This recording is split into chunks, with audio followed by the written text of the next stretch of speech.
Vamos a dar continuidad a la historia esta de los enemigos, ¿no?, de la iglesia, fin funesto de los perseguidores y enemigos de la Santa Iglesia Católica,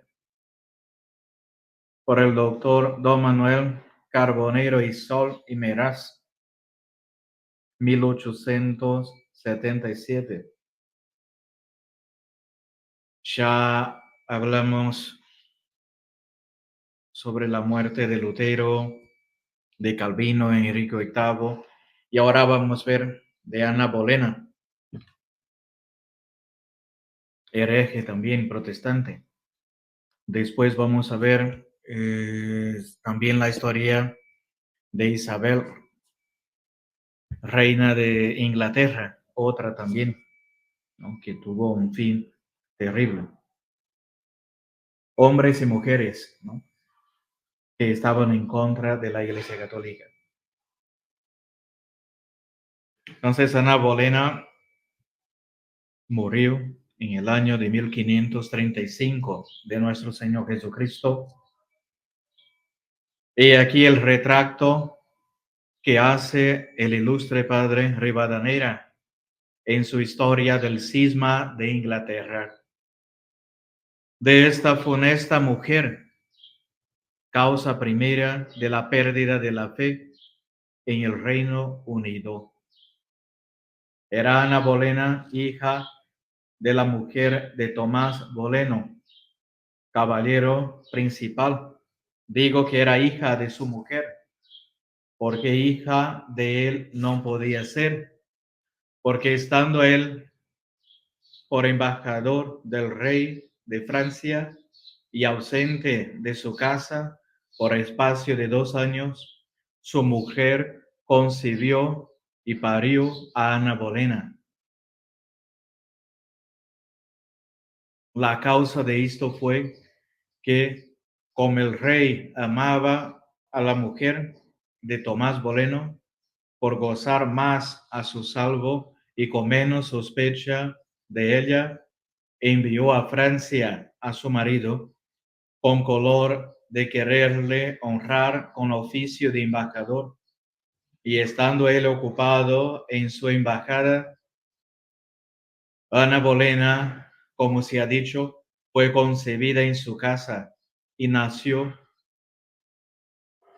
A cabo de 2 años, volviendo Tomás Boleno a Inglaterra, supo el mal recaudo de su mujer y quiso apartarse de ella, y tratólo con los jueces del arzobispo de Cantuaria, de lo cual la mujer avisó al rey, y él envió a decir a Tomás Boleno con el marqués de Dorchester que no pleitease con su mujer, sino que la perdonase y recibiese en su gracia, lo cual él nunca quiso hacer, aunque veía su peligro, hasta que su mujer se echó a sus pies y le confesó su flaqueza, y que se había dejado vencer de la importunidad del rey, que la había perseguido y molestado, cuya hija, y no de otra, era Ana Bolena. Por tanto, suplicaba a su marido la perdonase, porque de allí adelante ella le sería leal y le guardaría la fe, como era razón. Con esto y con ver que el marqués de Dorchester y otros caballeros y señores principales se lo pedían con mucha instancia en su nombre y en nombre del rey, Tomás Boleno perdonó a su mujer y mandó criar a Ana Bolena como si fuera su hija. Antes que Ana Bolena naciese, había tenido Tomás Boleno de su mujer otra hija, que se llamó María, en la cual puso los ojos el rey cuando iba a casa de su madre, y después que volvió su padre de Francia, por tenerla más a mano, la mandó llevar a su palacio real y trataba con ella deshonestamente. De manera que, no contentándose el rey de haber tenido por manceba a la madre y tener al presente a la una hija, abrazado de torpe afición, quiso juntamente gozar de la otra hija, que era Ana Bolena, y hermana de la que tenía. Era Ana alta de cuerpo, el cabello negro, la cara larga, el color algo amarillo, como atriciado. Entre los dientes de arriba le salía uno que la afeaba.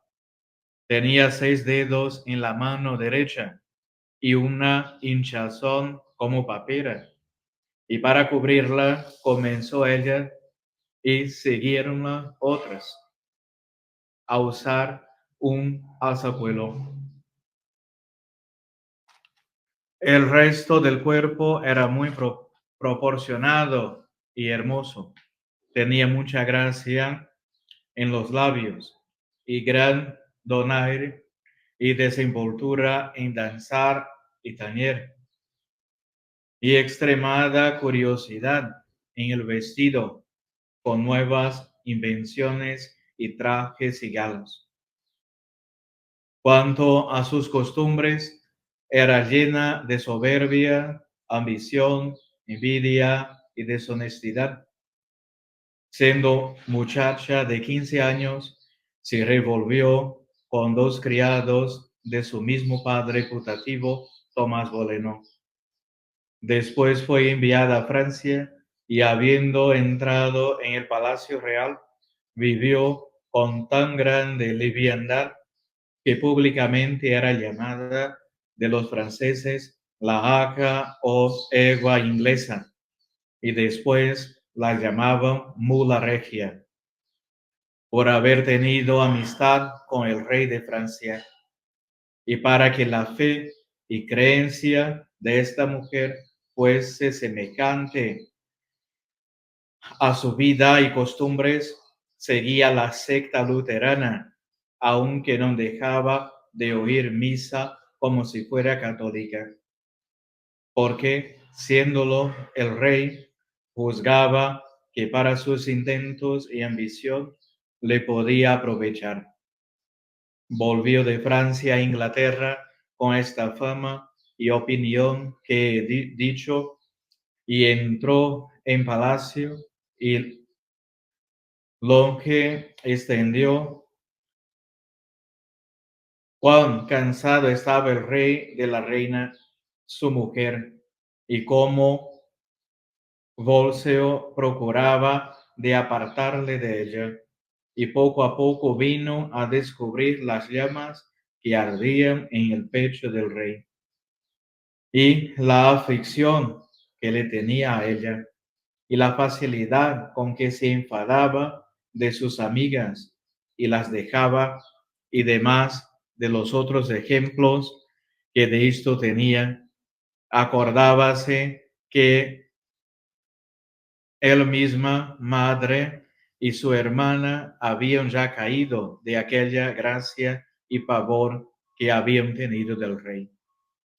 Y considerando todo esto, aunque la sensualidad la incitaba a entregarse a la voluntad del rey, desde luego la ambición y el deseo de perseverar en la maldad y grandeza la refreaban y detenían.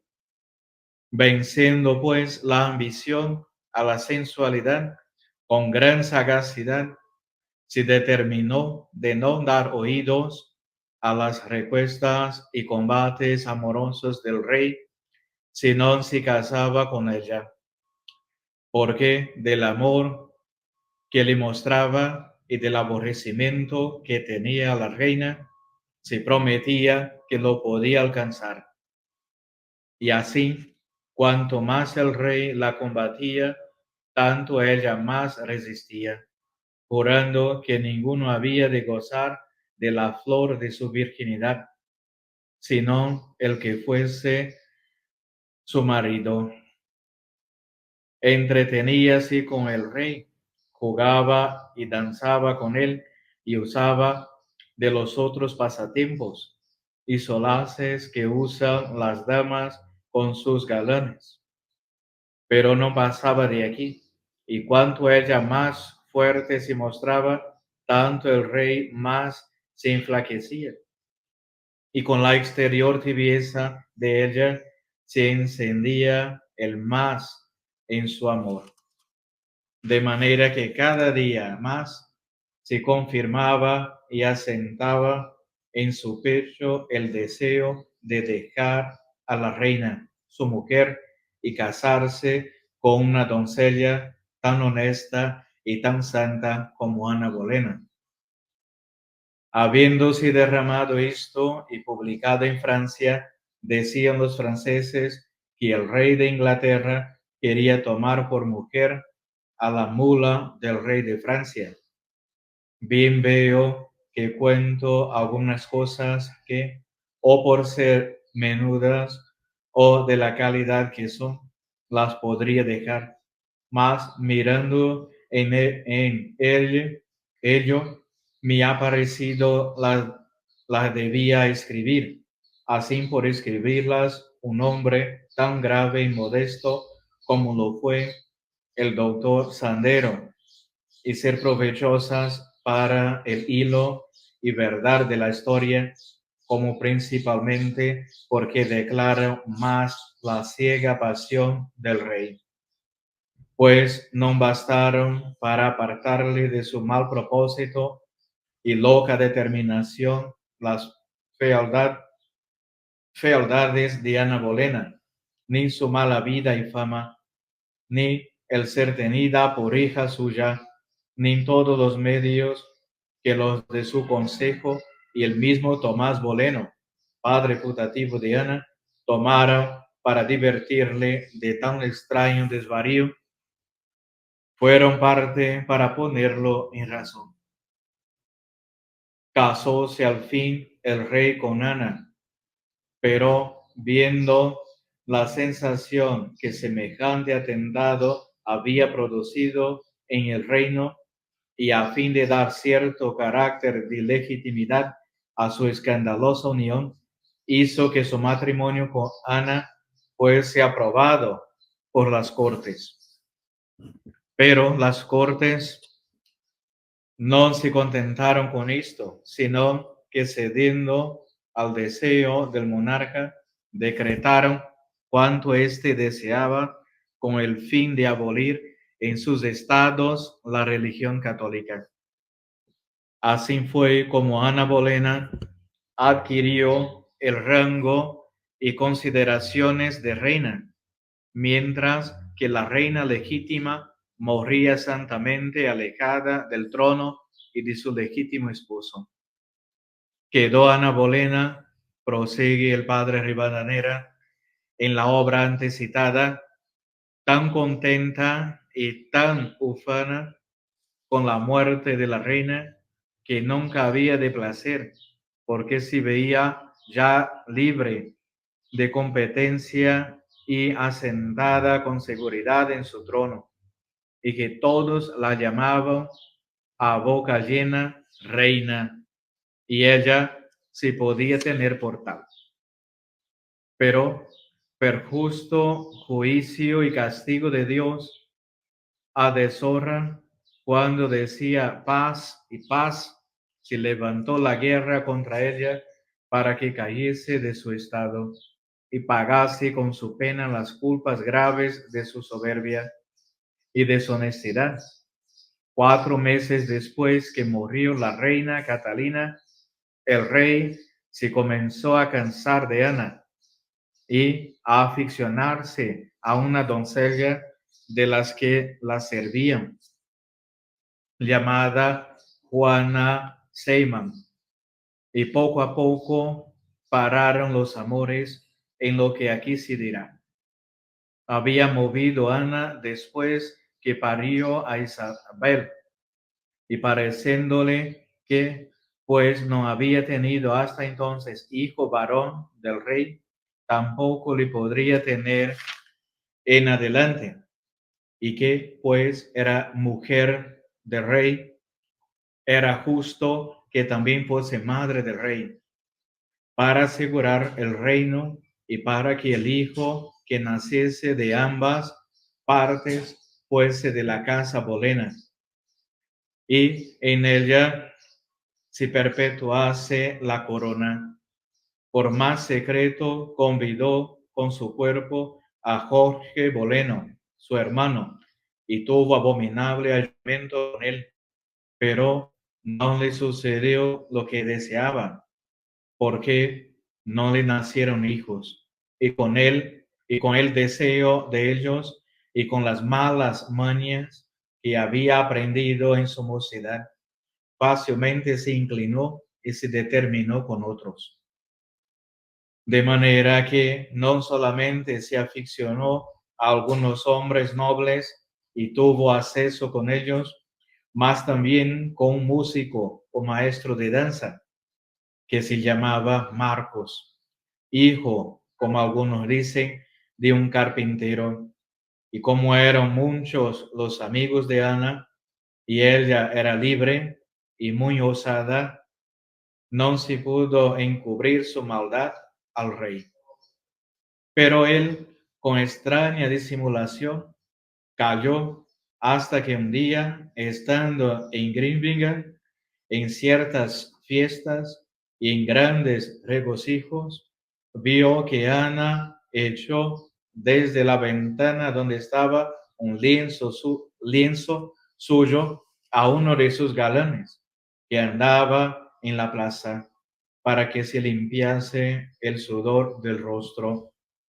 Entonces se levantó el rey con gran desaña y sin decir nada a nadie, se partió luego con pocos criados para Londres, quedando todos maravillados y Ana turbada de esta repentina partida del rey. El día siguiente tomó ella sus barcos para irse por el río Támesis a Londres, y estaba con 5 leguas de allí. Y a medio camino los ministros de justicia la estaban aguardando para llevarla presa al castillo de Londres, que está sobre el mismo río. Cuando se vio prender Ana, al principio comenzó a maravillarse y a embravecerse, después a quejarse y a lamentarse, y finalmente a rogar y suplicar que la llevasen delante del rey, el cual no se lo quiso conceder, porque como estaba ya cansado de ella y enamorado de Juana, había determinado de castigar y despechar a Ana Bolena, lo cual se hizo de esta manera. Sacáronla de la cárcel donde estaba y lleváronla públicamente al tribunal. Presentáronla delante de los jueces, entre los cuales estaba sentado por mandato del rey Tomás Boleno, que, como dijimos, era marido de su madre, y siendo convencida de adulterio y del incesto con su hermano, fue condenada a muerte. Y a los 10 y 19 de mayo le fue cortada la cabeza públicamente, no habiendo gozado del título de reina, sino 5 meses después que falleció la Santa Reina Catalina. Dicen que no quiso confesarse antes de su muerte, porque era hereje, y que mostró que no recibía tanto pesar de ella como contento por haber subido de una pobre mujer que había sido a ser reina, y que daba la culpa de su desastrado fin a su soberbia y al mal tratamiento que por su causa y persuasión había hecho el rey a la reina doña Catalina. También dicen que el día que se hizo justicia de ella, El rey se vistió de color, permitiéndolo así nuestro Señor para pagarle en la misma moneda la desvergüenza y libertad con que ella se había vestido de colores el día que se hicieron las honras de la Santa Reina Doña Catalina, como queda referido. Fue tan grande el dolor que Tomás Boleno recibió de esta justa sentencia que dentro de pocos días le acabó la vida. 3 días después que se hizo la justicia de Ana, fueron también ajusticiados sus amigos y galanes, que lo fueron Jorge Boleno, su hermano, Enrique Norecio, Guillermo Brentono, Francisco Bestono, caballeros que habían sido de la cámara del rey, y el músico que dijimos, llamado Marcos Esmetono, y a una vieja de la cámara de Ana, que era la medianera y encubridora. La quemaron antes, dentro de la plaza de la Torre de Londres, a vista de la misma reina. Esto paró el amor tan vehemente y desatinado que el rey tuvo a Ana Bolena. Este fue el remate de la deshonestidad y soberbia de ella. Así castigó nuestro Señor a él y a ella, y vengó la muerte de la Santa Reina Doña Catalina. Buen ejemplo es este para conocer el paradero que tienen los apetitos desenfrenados de los hombres y cómo despeñan a los que se dejan arrebatar de ellos, y que no hay otro más cruel verdugo para el malo que la propia conciencia y el saber que tiene por enemigo a Dios. Consideremos la entrada en el reino de Ana Bolena y su salida, sus principios y sus fines, su triunfo y su ignominia, y entendamos que a tal vida se debía tal muerte, y a tal gloria tal suplicio y afrenta, y que es más costoso el vicio que la virtud. Ningún sentimiento se hizo en el reino de la muerte de Ana Bolena. Antes hubo universal contento y alegría, porque todos la aborrecían por los vicios notorios e infames que tenía en el ánima y en el cuerpo. Y fuera de Inglaterra hubo el mismo regocijo.